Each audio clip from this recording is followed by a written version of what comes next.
Oh, what a win it was by Willowy in the Z Run Wakeful, with Melbourne Cup winning jockey Jai McNeil in the Godolphin Blue just overhauling daisies in the shadows of the post, and she now will become a major contender in the Oaks on Thursday. Traditionally, it is the greatest lead-up into the Oaks, with more than 30 winners in the history of the great race. And speaking to James Cummings post-race, you could tell he had a spring in his step, because she is on the up, and that finish over 2,000, you'd say 2,500 will suit her down to the ground. Well, it's such a race, isn't it, the Oaks, that evolves late for this generation. I mean, they're only young athletes, you know, on that upwards price. She's the one that's, you know, progressing it just at the right time, isn't she? She is, like, coming out of a maiden, she just dominated that field. It was a really evenly run race, but the way she attacked the line, she's just progressing beautifully for Thursday's race. Yeah, absolutely. We just got some news too on the Melbourne Cup. Great House, who won the Lexus Hotham. Greg Carmenter, who is the handicapper, has decided no weight penalty, so he will continue to carry 50 kilos in the great race. Don't forget, we've got the final field and the barrier draw at 5:25 this evening on Channel 10's coverage of Penfold's Victoria Derby Day. And that is the feature of 4 Group 1s on what is the best day of racing anywhere in Australia. And Michelle, you like the favourite in this year's Victoria Derby? I do. I think Gunstock is just a class horse. What he's done, what we've seen him do here, when he was beaten, he was just really unlucky that day. But since then, you see him here at Caulfield last start. He was just so dominant in the way he attacked the line. I think he's going to eat up the 2,500 metres of the Derby, and I just think he's the horse to beat. He does have to overcome barrier 19, but I think a little bit of rain that we've had evens up the track. We've seen horses come from back. It looks a really even track here today, and what I love about this horse, he's got a really balanced action, and he's by Tavistock out of Zabeel mare. He's got Stayer written all over him, and I just think he's the class runner. He was so dominant, wasn't he, at Caulfield? Of course, Jai McNeil takes the ride. He's in good form after just winning the Wakeful as well. Is he the one that you think is the measuring stick in the Derby this year, Gator? Look, I've gravitated to the Guineas form through Hitotsu and Forgot You, but obviously I'm scared stiff of Gunstock. He was he looked a blinker horse leading into that race. They put the blinkers on him. You saw what he did there. He was terrific. He's certainly on the upward trajectory himself. Yeah, Hitotsu's a potential star of the future. If he can win the Guineas, win the Derby tie after coming through the Guineas, he'll be the first horse to do that since the mid-50s. So he's certainly got history against him. The other big Group 1 today is the Coolmore Stud Stakes, and this is where millionaires will be made. If you can win the Coolmore today, you could, in fact, be worth $20 million as a stallion. Gator, who are you with in the Coolmore Stud? Look, I think it's a fabulous race. It's become one of the best races on our calendar, this event, and I'm with Extreme Warrior. You know, we're talking about horses, you know, hitting Flemington on that upward trajectory. He's certainly one of those. A brilliant win at Caulfield in the Blue Sapphire. He tracked the speed, and Profiteer, who just run pretty well in a Group 1 against the older horses, left him behind, big gaps behind, but plenty of substance on the clock, Michelle, which we love. Yeah, absolutely. As you can see here, really attacking the line and did it with ease in the end, so he's certainly a horse on the up. Yeah, it was only second up this day as well, so he looks to, as I say, progressing the right way. I'm scared of this Sydney form. In the Congo, he has the Animo form, who's just nearly won at Cox Plate. Yep. It is easy to like. Plenty of dangers, don't get me wrong, but he's the horse that might just end up something pretty special. He's a beautiful looking horse, isn't he? He's a stallion already in the making, isn't he? If he can win today, he will have certainly stamped himself as a stallion of the future here in Victoria with Anthony Myth and Nigel Austin's Rosemont Stud as well. But there are a host of chances, 16 in this year's Coolmore Stud Stakes. Craig Williams arguably has the book of the day when it comes to the Group 1 races. He's on 3 of the 4 favourites, and we know this man is a king when it comes to riding the best of the day, including Tofane in the Empire, the Tab Empire Rose, Gundeck, who you like, Michelle, in the Victoria Derby, and then in the Congo we've got Mr Brightside as well. So look, of Gundeck, I should say, is an outsider in the Victoria Derby. In the Congo, Mr Brightside, you would say with Tofane are the 3 that you would expect him to be right at the finish. I would have thought so. I mean, the market's telling you that they're highly likely to run well. I mean, even Gundeck's not hopeless, but the other 3 he'd be more confident with. Michelle, you rode against Craig for so long. Is there any more thorough professional jockey in the jockey's room? God, no. He covers all bases. He's just got everything sorted. He's got the team behind him, but yeah, he's the ultimate professional. Yeah, there is no doubt about that. This, for me, could be the story of the day, and I speak of Still a Star, who costs just $11,000 in Tasmania. Her nickname is Minnie. If she wins today, there is $1 million bonus online, which would be a $1.6 million payday. And her trainer, Bill Ryan, is watching on from home. He's not of the best health, but Georgie, you've got his daughter who is out here, and I bet the whole of Tasmania is right behind them. I think we're in line to break some records in Tasmania. You are right. I'm thrilled that Monica has joined us. Monica Ryan, who is helping train Still a Star. How did you go getting into Victoria? Coming up from Tasmania, how was the trip? Absolutely fabulous. I was quite surprised when I got off the boat. I know, because you came up on Thursday evening, and for everyone at home, we didn't put on the best weather welcoming you into Melbourne that night. It was a crazy storm, but you guys were okay. Minnie was okay. Oh, I think the two girls arriving caused a storm there. And so with Still a Star, I know I can see behind you, she actually has another Tasmanian friend in Mystic Journey. Yes. Is it all love, or is it go to war when they're on the track? What are your instructions for Still a Star? Oh, well, that's very interesting. They're really good friends at the stables. They're friends on the boat, but when they get out there, I've told Still a Star, don't wait for her, whatever you do. And how is she looking? Not like a Group 1 horse, you'd say. She's only a tiny little thing. She's not much of her. She's hasn't got the best coat, but she goes mighty fine. And what would this mean to you and your family? Of course, Bill is at home. He's not too well, but what would this mean to you, a win here? Look, he really wants that Group 1 race no matter what. It'd be, one of the last things he does is he wants to get a Group 1, but also like to see him to get an All-Star mile as well. So wouldn't it be great if he got the Group 1 today, and then we know we can go for the All-Star? I know so many people would love that, Monica. Yes. Good luck. Thank you you so much for taking the time to join us. Still a star. She's always a star, and she's going to be a star today. There's no doubt about that, Georgie. Little Minnie. And hello to Bill and Mary, who'll be sitting on the couch at Longford watching. 73 years of age. He is yearning for his very first Group 1 with Still a Star today. We wish you all the best. And ridden by Luke Curry, who is Bill Ryan's godson. So it's a family affair. The real fashionistas, they are the finalists in Maya Fashions on Your Front Lawn. And it's time to go to the Northern Territory. When you're wearing an outfit that makes you feel amazing, nothing can compare to that feeling, and this outfit definitely does that for me. My name's Hannah Burns, and I'm the Northern Territory finalist for the 2021 Maya's Fashions on Your Front Lawn competition. So I'd say that my style is very casual and laid back here in the Northern Territory. It very much is suited to the Northern Territory lifestyle, but that doesn't mean that I don't like to get dressed up every now and then. I've been going to the Darwin Cup Carnival for about 12 years now. I've entered in Fashions on the Field about 6 times. This year I went to the Darwin Cup with this beautiful outfit, and I was really hoping to wear it to the Melbourne Cup. And my outfit is a beautiful 2-piece dress made locally here at Raw Cloth Boutique. It's got that high tailored neckline and those gorgeous cap sleeves, and I absolutely love how the 2 pieces meet perfectly in the centre together. My headpiece is also designed locally. That's from Belinda from Peacock Millinery. The fabric of my dress is actually a charity print fabric, and all proceeds from the fabric go to supporting women in Africa, going through fashion schools and textile schools, and really empowering women. It's one of those outfits that you look at and you say, wow, that's different, and it's unique, it's striking, it's beautiful, and yeah, I think it's that special combo.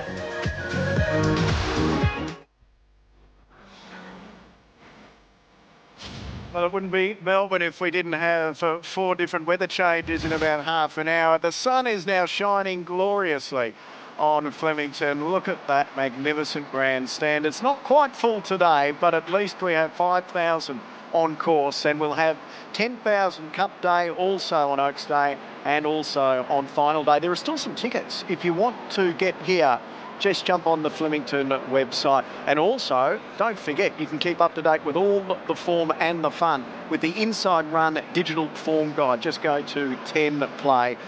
Runners are in the mounting yard for the next race, and this is one of the oldest races. It is the 111th running of the TAB Not One Day Linlithgow Stakes. Only a small field, but there could also be a piece of history in this race because Kemmel Passer is looking for a third consecutive Linlithgow win. He's $4.60, the second favourite, Oxley Road, for Peter Moody, who for the last few years was part of our team here at Network 10 Over Cup Week. He's also got the favourite Incentivise in the Cup on Tuesday. So they are the main two in the market along with Brooklyn Hustle. Gator, let's get into it. And gee, I'd love to own Kemmel Passer. He is so honest. Trained by Richard and Chantel, the father-daughter jolly team. Can Kemmel Passer make it 3 in a row? Well, horses for courses has been a saying for a long time, and this guy, as you referenced, just loves the Flemington Straight. And after back-to-back wins in this race, he was beaten narrowly last time here at Flemington by Kementari. Look, he's up in the weights, but he's earned that. He's going to be hard to beat. Instant Celebrity's an interesting runner trained by Philip Stokes. Ben Allen rides.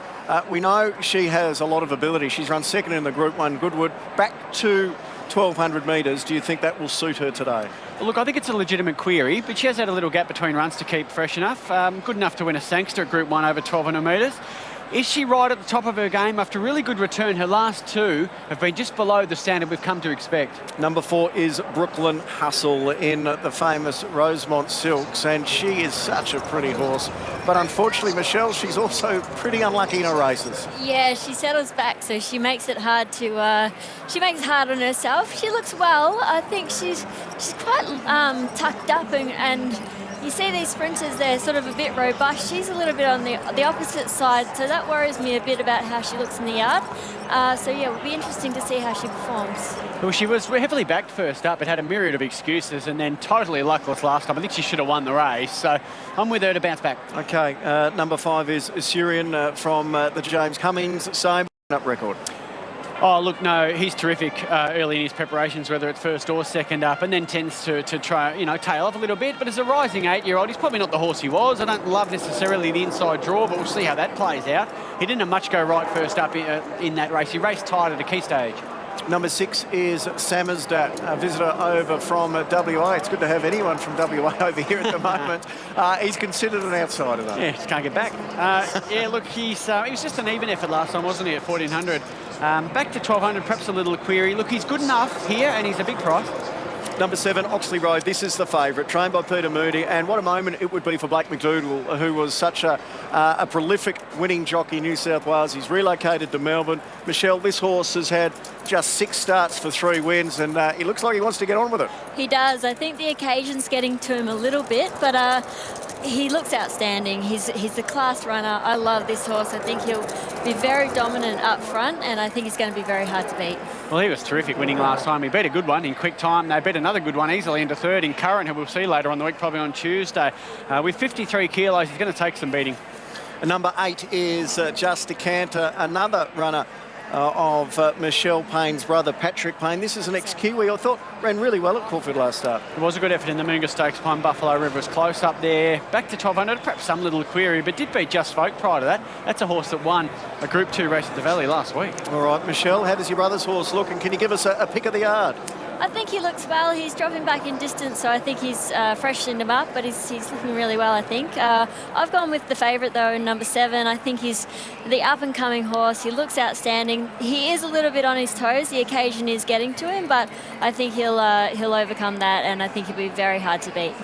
He looks stunning there, doesn't he? And Jared, is he the hot horse? Is the money coming for Oxley Road? Clearly best back here, Michael. $2.25 post scratchings this morning. Just got back to $2.30, but even money there on the New South Wales tab, 220 Super Tab, holding about double the amount on Oxley Road than the next best back runner, which is Brooklyn Hustle. Kemmel Passer on the second line of betting's been 360 out to 460 going, and now 480 going for the Linlithgow hat trick. But Brooklyn Hustle was 5 into 440, back to 5, now into $4.80. Of the rest, I saw in. It's been nearly 700 days, but just a nibble second up here today, 16 into $12. And a big race day deserves a big quaddie pool here at Flemington, and it's predicted to reach $5 million today. It starts at 3:45 p.m. Eastern Daylight Time with the feature, the Victoria Derby, and please gamble responsibly.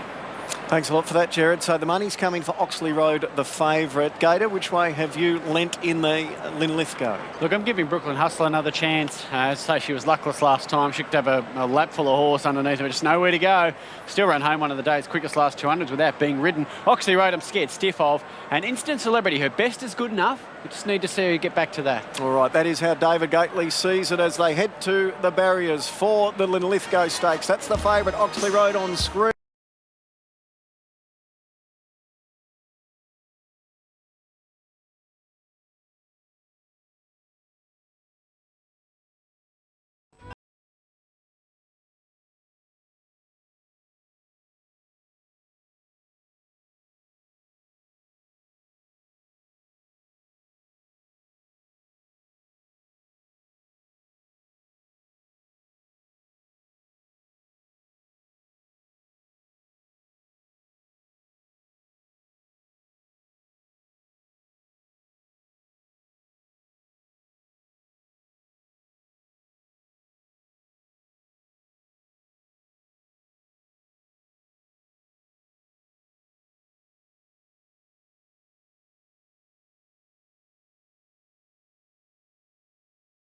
Make it a parade there. Yeah, he's feeling a bit well. He gets above himself a little bit, but he doesn't get hot. He's just an excitable colt. So he worked down to the gates all right. So no, looks in great order. What's the tactic? Are you going to track Camel Passer or lead out on your own? Well, we'll come out and probably stay in our lane. Just Camel Passer come across and join us, and we sit off him.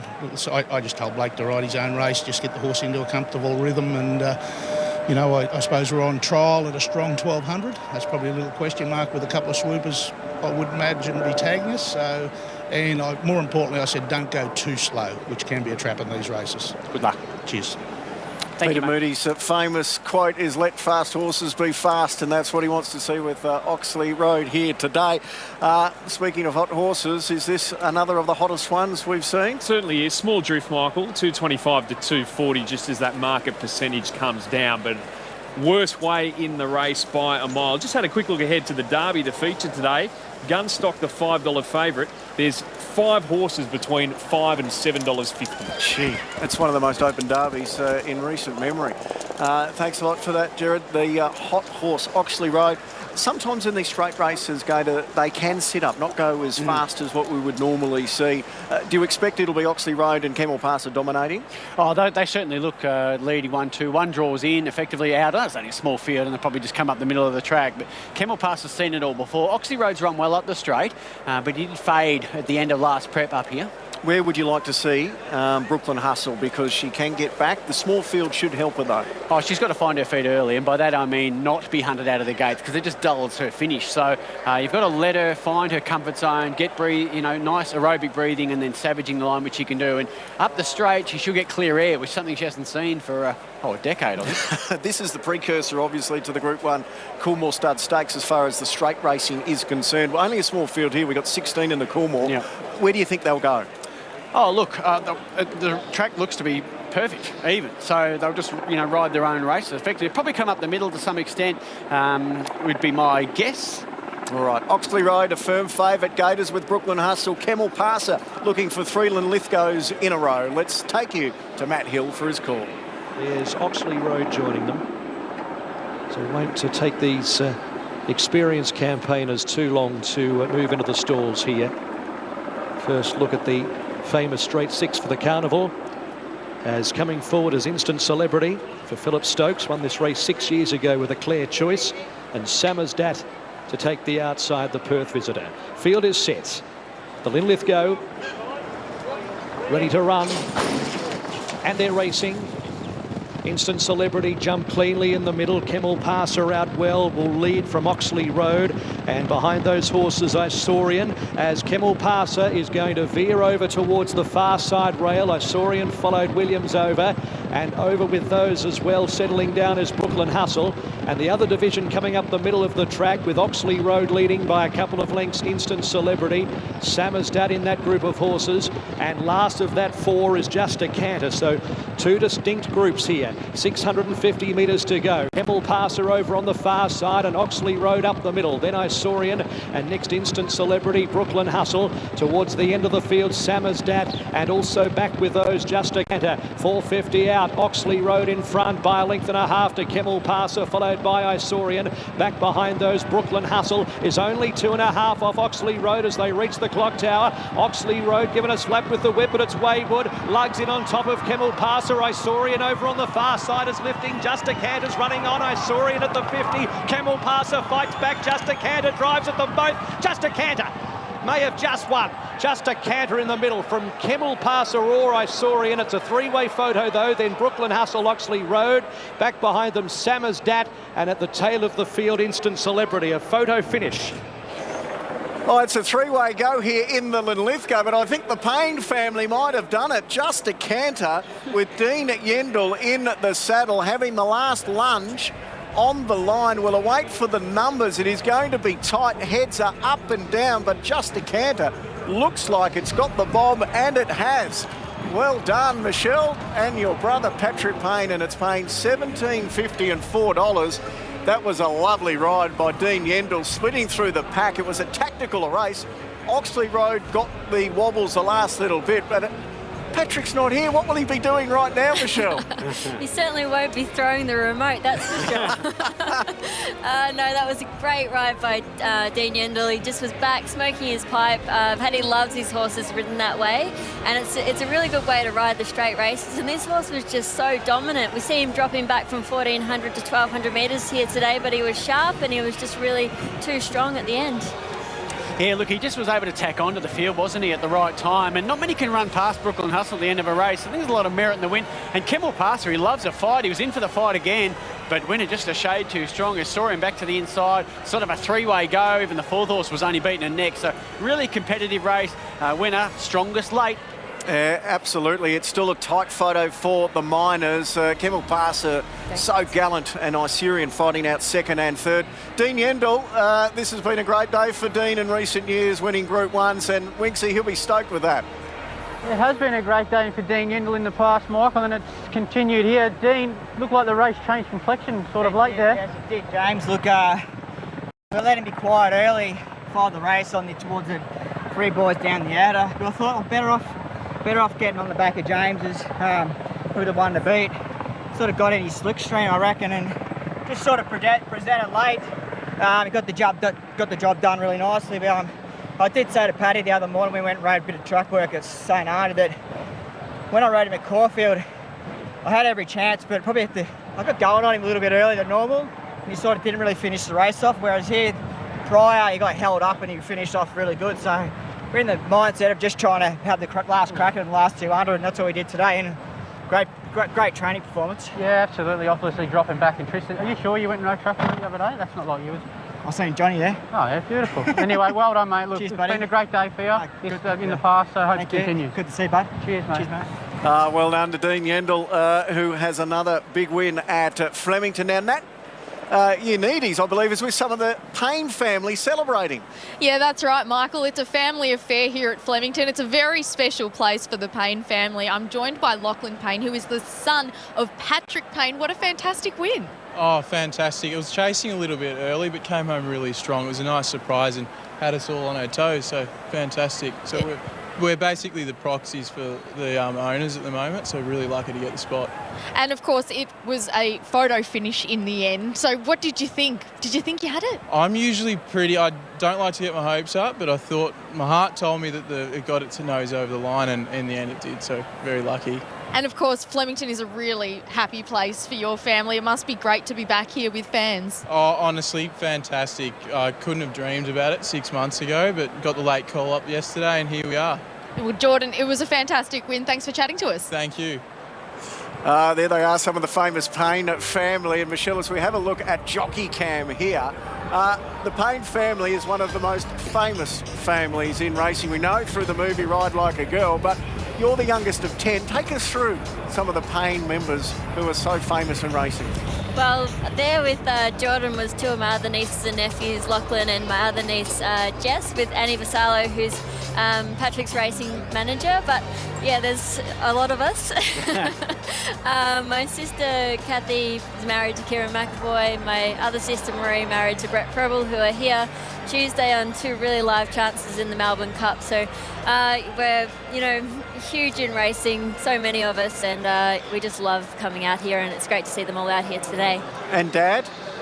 Dad's at home. He'll be tuning in. He'll be very proud to Paddy see. Senior. Yeah, he'll be very proud to see his grandchildren up there. And I think, obviously, to see Patrick Traynor win here on Derby Day, it's great. And we know Ride Like a Girl was on you, the story about your amazing win. But there's no doubt that the star of the movie was Stevie. Where is Stevie today as well? I'm sure Stevie's at home. He's puts his bets on Friday, so he'll be home watching them and tuning in to 10 for sure. Well, good day to Stevie. Well done, Patrick. We want to see you here later in the week. Your sister's very keen to interview you on race day as well. It's a win for the Payne family in the LINLITHGOW. We'll take a break. I hope you're enjoying our coverage of Penfolds Victoria Derby Day.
Incentivise, obviously, the horse to beat, the Caulfield Cup winner. Grand Promenade, one of 4 runners for Kiramar Dave Eustace. Great House is that horse who won the Hotham today. Very elegant. We're expecting confirmation from the Chris Waller stable that she will indeed contest the Melbourne Cup. It hasn't been confirmed as yet.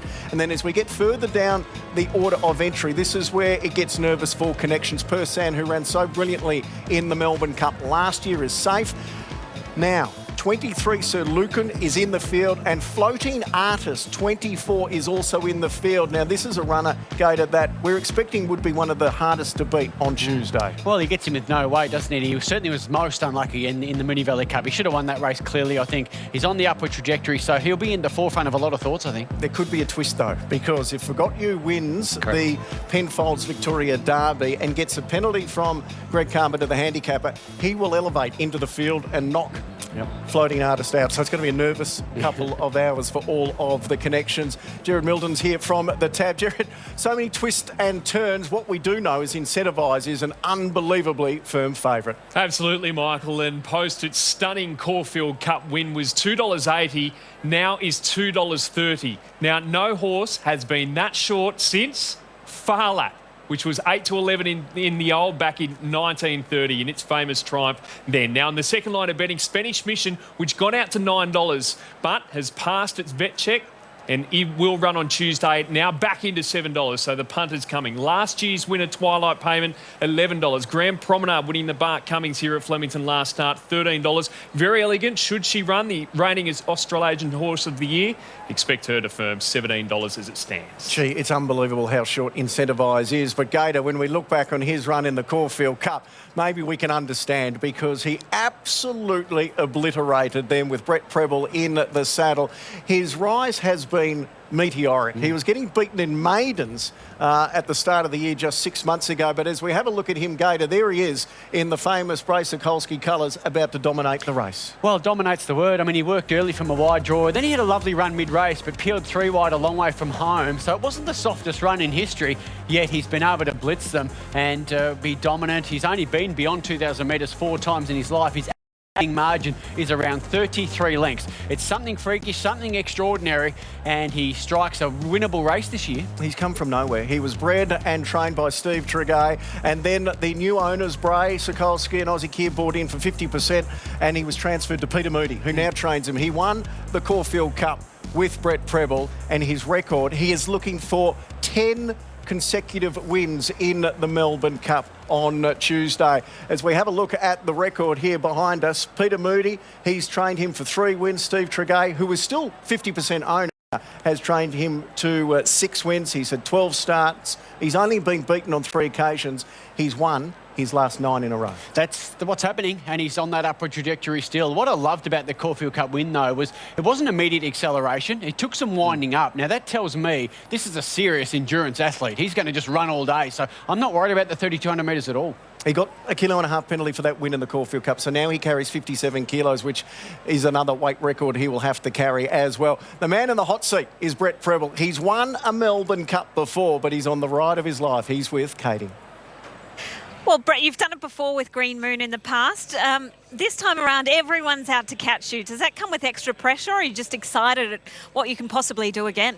Yeah, it is exciting. Obviously, he's obviously the most talked about horse in Australia at the moment, most improved horse. So we take it in our stride. He's a really lovely horse to ride, and it's a pleasure for me to ride. So I really look forward to actually riding him. I've only been on him about 4 or 5 times, but Tuesday can't come around quick enough, really. I'm excited, and I sort of want it to happen.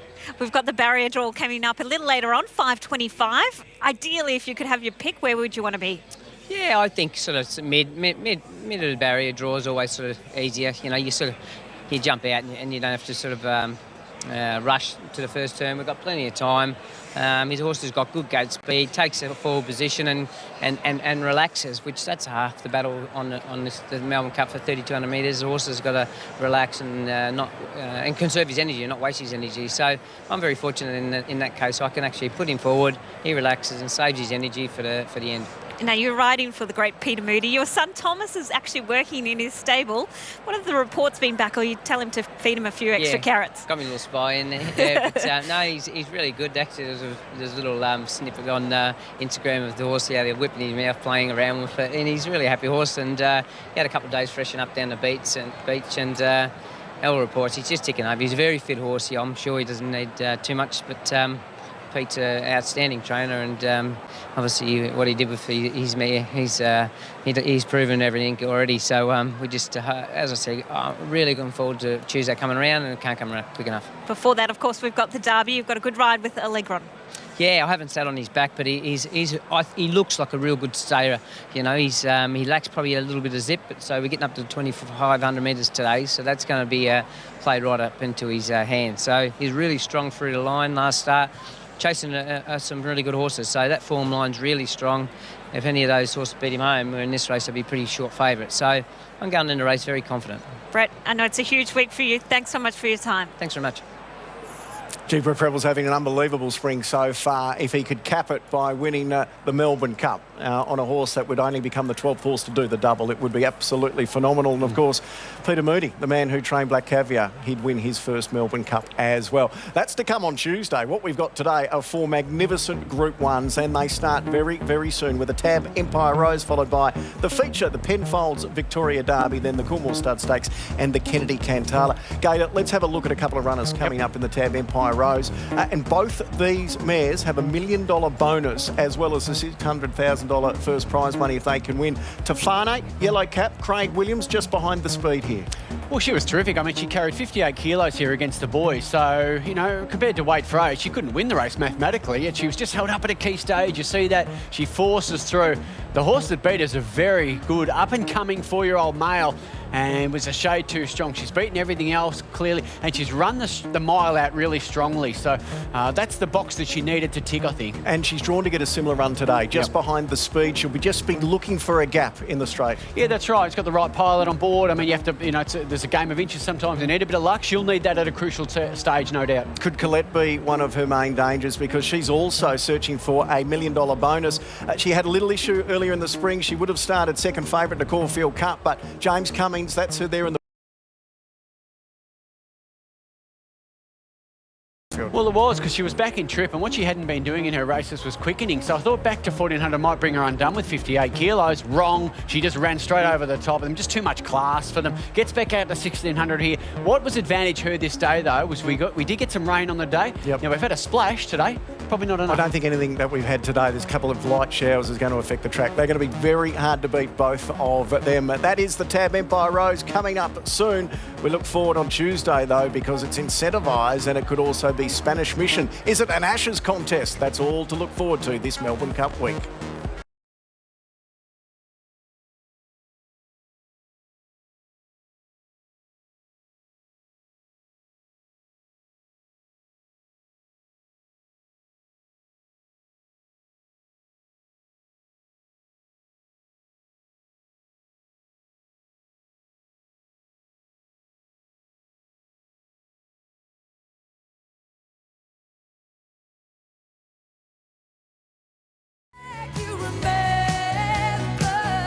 Well, award-winning singer and songwriter Delta Goodrem will be performing live here on Lex's Melbourne Cup Day at Flemington. What an absolute treat to have her here.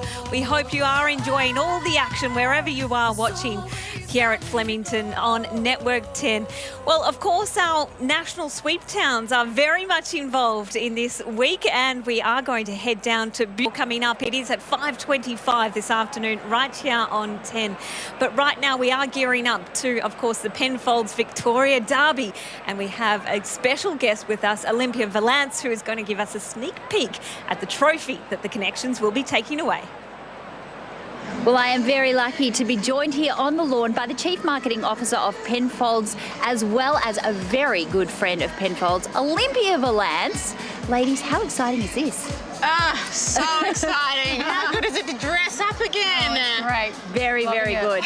Now, this is the first year that Penfolds are associated with the Victoria Derby. Why is it so important for Penfolds to be associated with such an iconic Australian event? Yeah, look, we are incredibly excited today. Both Derby Day and Penfolds have really great and long histories with Australians. Of course, the first Derby was run back in 1855. Yes. And Penfolds was established back in 1844.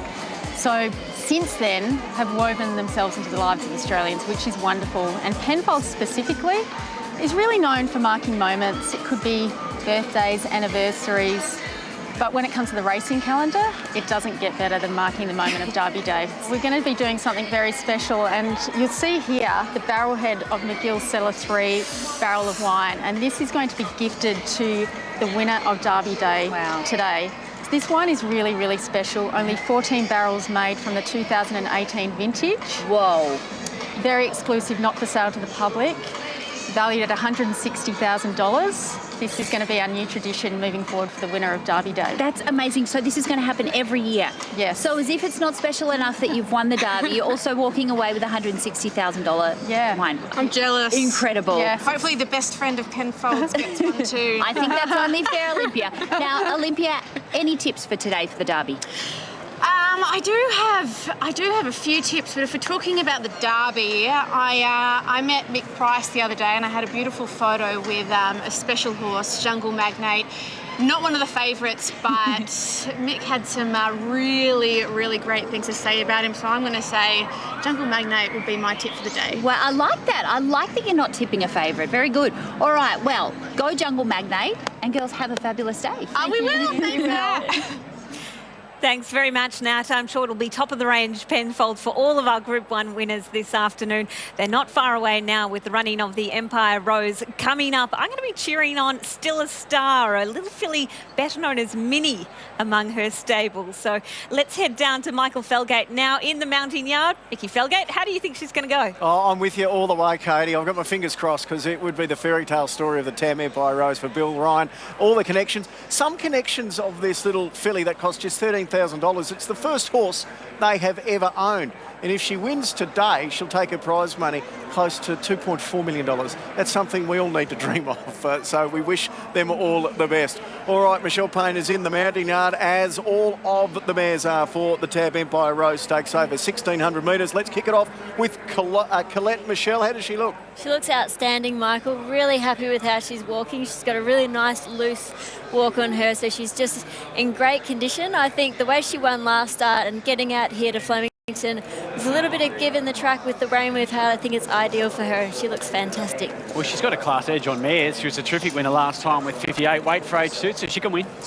Ollie looking for his 4th win in the Tab Empire Rose on board as well. Number 2 is Mystic Journey. Speaking of Tassie stars, MJ, she is indeed one of those. She cost just $11,000, the inaugural winner of the All-Star Mile. She's won more than $4 million, Michelle. Remarkable, isn't it? And she looks outstanding. As you can see, she's really on her toes.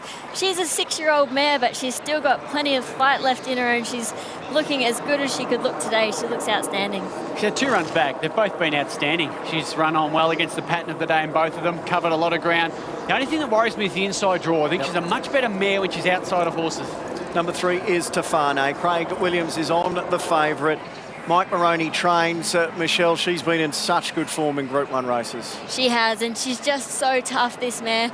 She can see she wears the Norton bit because she gets a bit strong in her races, but she's just stepping out beautifully. She's got a real perk in her step. She's sort of every now and then just lifting one up like she's, prancing around, and she looks really well. She was a terrific effort to give 6 kilos to a gun male in the Toorak. Really made him work to beat her. Ran fast time. She beat home Colette prior to that, chasing Incentivize. Top pick. Number 4 is Sierra Sue, to be ridden by Daniel Moore. He's had an amazing spring carnival, 3 Group 1 so far. And she's been in the form of her career before last start where there was an excuse. Yeah, she had a heart irregularity, so he's going to slow up any athlete. We'll forgive that one. Her win prior to that was enormous in the Ripper Clutch. She beat on Thunderstruck, who beat Tefane subsequently. And I love the way she surged late to win that. Here is number 5, Still a Star. Known as Minnie because she's only tiny. She's got a heart as big as herself, by the Victorian stallion Toronado, who's flying at Swettenham Start, to be ridden by Bill Ryan's godson, Luke Curry. Look, a few others have a bit of a class edge perhaps on her, but what she does to offset that, she has this incredible will to win. I mean, 10 wins from 18. The way she knuckled down and chased them down at Flemington was fabulous. She is a ripper. Number 6 is Nimalee. Rachel King looking for her first Group 1 at Flemington. Didn't quicken last time, but found the line well in the Colette race. Getting to 1600 will help her here, I think. Number 7 is another Sydney sider, Mirror Vision, trained by Peter and Paul Snowden. And look, she was a good winner last time. She got the right run. She ran the 1600 out. Number 8, Hungry Heart. She's an imposing looking mare. She's a daughter of Frankel, an Oaks winner. Chris Waller's in rare form. Can he add another Group 1? She's a class act. She can win the race if she's not looking for further than 1600. The only little query I had.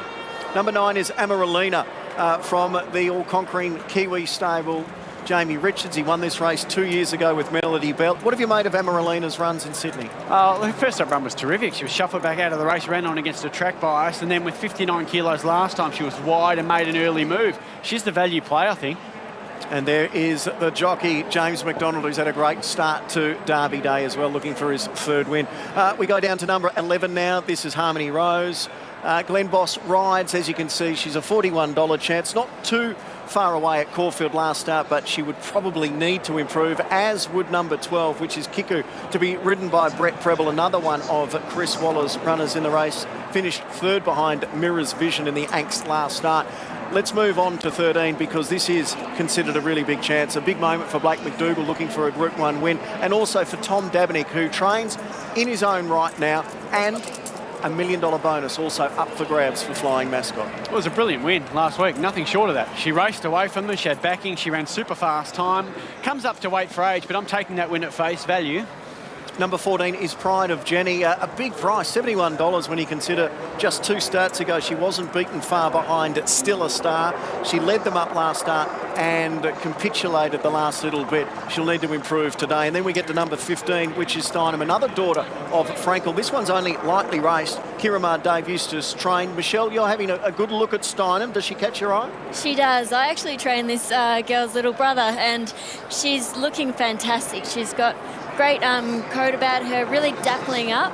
The problem with her, I think, is that she is lightly raced against a really strong quality field of mares, but her last start was really good, and I think she's going to make her presence felt here. She made an early move in that Colette race. I think her run was every bit as good, so perhaps a good roughie there. Yeah, I think if she'd drawn a good gate a little bit better, she'd be right in the race. Jared Middleton from the tab. Before we get to you, I want to get Michelle Payne's best of the yard. So many good-looking mares in this race. Who have you settled with, Michelle? Oh, it's a great race, Michael, but I'm with the the one, Colette. I think she's the class runner. She looks outstanding in the yard, and I think she's going to be very hard to beat here. Well, could it continue the Blue Army's success on this day? Where's the money going, Jared? With Tafani well and truly here in a fillies and mares Group 1 in a field of this size, 40% of the hold with Tab. That is a good go and a big red result in the book there. So $2.80. It was $3.10 only moments ago. Opened $4 on Wednesday and was $3.30 this morning. So serious go Tafani, looking for its 4th Group 1. Mystic Journey's just been $5.50 back to 6. Colette, second best back to the market, but says it's not wet enough, so it's been $7.50 back to $9.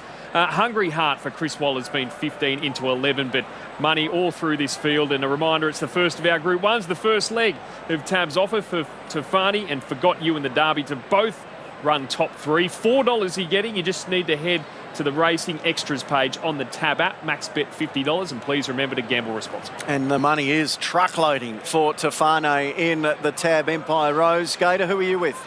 Look, I'm with Tavane. I think she just gets a lovely run. She ticked that 1,600-metre box last time, and that's what I wanted to see. Amaralina, I think, is a terrific value danger, and Flying Mascot's win last time was fabulous.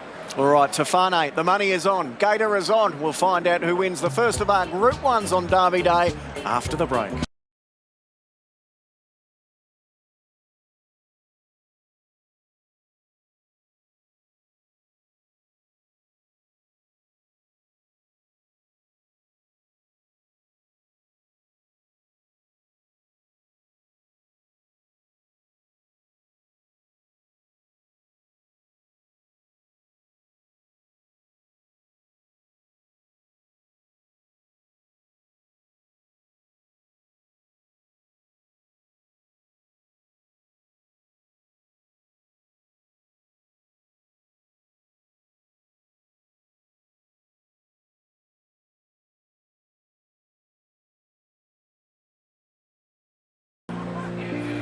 Thanks, Michael. I'm joined by another Michael, Mick Moroney. Of course, Tafane, she is airborne this prep and ticked the 1,600-metre box last time, which we wanted to see.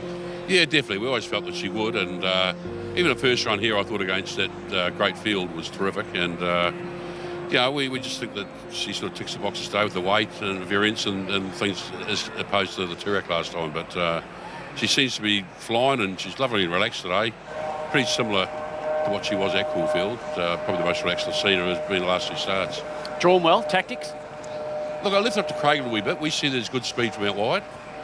We think we're going to be up the first half dozen somewhere, but it's a different race and different track to Caulfield, so he'll be rider that way and trying to stay one off the rail if he can, because we got sort of tangled up a little bit last start. So, but again, look, every race is different, and it's going to be up to Craig. Last thing he needs to be doing is getting a barging match to try and keep her off the rail. It's hard to sort of lump around weight and do that as well, another horse. So it's certainly up to Craig, and I know that's what how he saw it, was up the first half dozen somewhere. Good luck. Thank you. Well, she is the horse to beat, and the money is coming, Jared. The hot horse is honourable mention Hungry Heart, 12 into 10, but this has been a really good go, 320 into 290. Gator trying to find any negative. They might send me home if she wins this. She's that heavily back. But it was the last start just a bit of a gut buster, trying to find any negatives here. Well, she was in a very fast run race, so there's always that query. But I love that Mick Moroney said how relaxed she was and calm, and I think she's here to race to her best.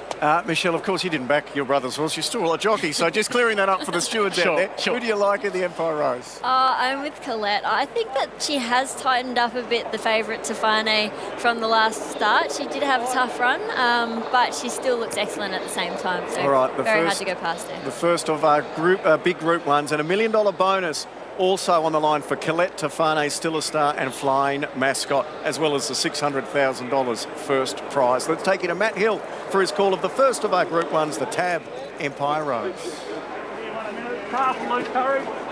He was helped by the track pattern at Moonee Valley, but one in a breeze. It's on the way up, about to come forward. Blake McDougall just taking some water before going into the stalls. Big ride for Blake. This Group 1 feature, and Steinem will be the last. So Tafane, the favourite, drawn in close as Steinem goes up, and they're set for the Tab Empire Rose Stakes. Ready to run. Gates are back and they're away. Sierra Sue away with them. Tefane out well with Pride of Jenny. Still a Star not far off. Mirror Vision in the blue jacket. Wider from Flying Mascot, and Harmony Rose from a wide alley is also charging over. Sierra Sue's in about 6th, followed by Amaralinia, and then came Mystic Journey, Nimali.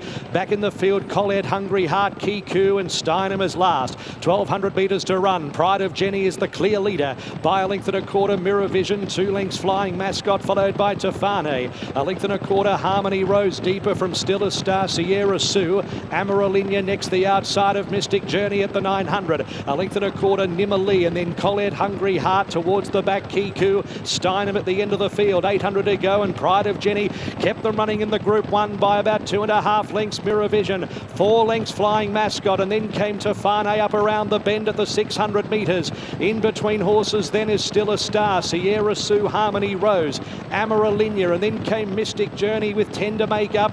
Further back, Nimali, Hungry Heart. Colette's a long way back with Kiku and Steinem. Pride of Jenny led by a length, Mirror Vision at the 400 metres. Tefane in plenty of air, 2 off the lead from Flying Mascot. Colette's running on the fence, and then Mystic Journey and Sierra Sue. Mirror Vision at the clock tower. Tefane and Flying Mascot chisel into the margin. Flying Mascot takes the front. Mystic Journey, Hungry Heart is flashing out wide. Mystic Journey, and Colette drives through. Colette from Mystic Journey. Colette just in front. Colette, what a ride. Colette wins from Mystic Journey, Hungry Heart, Nimali 4. Then a wall of them. Flying Mascot, Mirror Vision, Tefane couldn't pick up when needed. Steinem, then Sierra Sue, Kiku, Pride of Jenny made it a race. Still a Star, Harmony Rose and Amaralinia, but Ollie's done it again. Oh, he certainly has. Damien Oliver, what a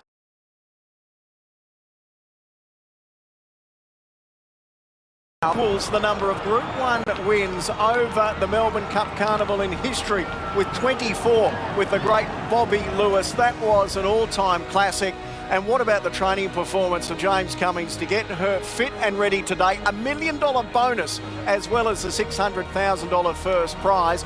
Mystic Journey has run her heart out for Tasmania, and Hungry Heart was brilliant. Gator, it was a brutally run race that really worked in Colette's favour. Did that, really strong tempo. It suits the best athletes, and she is a class animal, and top of the ground, wet track doesn't seem to bother her. She was able to save ground, weave through, and so strong at the end of the 1600. I mean, she was being set for a Caulfield Cup, so you knew she'd be strong at the end of the race. Mystic Journey, what a brilliant ride from an inside draw. She got outside of horses, which is key to her. She just couldn't match the finish of Colette, and Hungry Heart looks extremely ready to win. Great race this year. Winner, too good. Michelle, what about the ride? Take us through the mindset of Damien Oliver, where she's mucking ground. The decision, does he come to the outside? Does he hope the gap stays there? I don't think he had too many choices, Michael. He was off the bit a long way from home because the speed was solid. She did this last start too, and he really had to get her up and underneath him coming into the straight, and then he just had to find his way through. That was going to be the question mark with him because few tiring runners coming back in his face. But as you can see here, the split came and she was so game to take it. It wasn't a big gap, but enough for her to fit through, and she's just a class mare, and it was a great win. Well, for Damien Oliver, it is another win in the tab. Empire Rose, his 4th of his career. And as I said, he equals the great Bobby Lewis for 24 Group 1 wins over the Melbourne Cup Carnival. He'll be elated. He's with James Winks. Thank you, Mike. Yeah, well, there's a bit going on here. We've equalled Bobby Lewis for the Group 1. We've won it 4 times, and Damien, to win the tab, Empire Rose must be something special for you today, mate. Thanks, Winksy. Yeah, it was great. I missed this mare last time, unfortunately, but rode her early in the campaign, and you know, she was heading towards the Caulfield Cup, but had a little setback, didn't quite get there, so it was nice to get back on her. She's a little darling, there's not much of her, but she's got a ton of heart, and it was a great win. Correct me if I'm wrong, it looked like she left the machines better today. She did, but she was still off the bit most of the way, you know, sort of didn't really travel. There was strong tempo in the race, and but she just kept finding the line. I got a beautiful run through. And it's nice when you're on one that's going quicker than the gaps. Yeah, well, you didn't say that when you're coming past me. You said that's how you steer them. Yeah, I peered up when I was straight. I could see him opening up, and I could see Tefane there, and I thought, well, no, it's going to take me everywhere I want to go. And then got the split, and she was great in the end. And your relationship with obviously Godolphin and James Cummings has just grown probably over the last 12 months, so to repay them with a Group 1, especially on, like you said, Collett, you've known her for a long time, so it must be pretty good. Yeah, it's been great. It's really rejuvenated my career the last 12 months. It's been great to team up with a great team down here in Melbourne with Reg Fleming and Sean as well, and all the rest of the team down here in Melbourne, and James has been really supportive as well, so nice to reward him. All right, well, mate, enjoy it. Hopefully it's not the last time I see you. Thanks, Winksy. Great to see you, mate. Cheers, mate. And elated Damien Oliver, as he should be. He now is just 2 Group 1 victories away from the immortal George Moore and 124 wins. James Cummings, great training performance, but first of all, just a word on Damien Oliver. Oh, listen, that's just about the ride of the season for mine. Damien Oliver on Collett there, and she's a proper racehorse, isn't she? She got herself back together when it didn't all work out for her leading into the Caulfield Cup, and the guys had her in great shape a fortnight ago for the Tristarc. She had sort of follow me over a mile written all over, and good track was no problem for her today. She weaved through them beautifully and let down like a serious Group 1 horse, and I think she deserves all the accolades she gets. What a mare she's been for you. She's now almost won $8 million in prize money. Quite remarkable. Look, placement's a beautiful thing, right? And look, I talked to Dominic Byrne about the race. We agreed there was plenty of pace in it. That's going to suit a horse that's capable of winning over a mile and a half, like she was as a 3-year-old filly in the Oaks. And she's, like I said, she's a proper racehorse. She had her preparation steered because we were capable of being open-minded with our horses, and she was perfectly placed today. She's been an absolutely beautiful mare for the stable, and she's well loved. We'll consider, it must be said, the 7-day backup to McKinnon, and she's backed up once before in her life for a Group 1 win in the Oaks, and it'll be beautiful to see her if she was in the sort of form and the shape that we needed to be. But a bit of rain forecast on Thursday wouldn't hurt, and she's a horse where I think we're entitled to be very proud of. Absolutely, it'd be great to see her on final day. The Derby, 4 generations of Cummings have won the Victoria Derby. You've got 2 good chances today. Who do you think's your best? Look, it's feeling like one of those days that we're better off having more runners than fewer. The horses are in good form. They all seem to be really running right up to their training, and it'd be nice to see both of our sons of Teofilo. The 2 of them are in good form. It'd be great to see them both looming up large in the Derby, because they should be on pedigree, capable of at least enjoying the pressure and the staying test of the 2,500 metres. Allegron and character. James, congratulations, another Group 1 win. Thanks, Michael. James Cummings, what a family it is. Of course, his grandfather, Bart Cummings, the Cups King with 12 Melbourne Cups.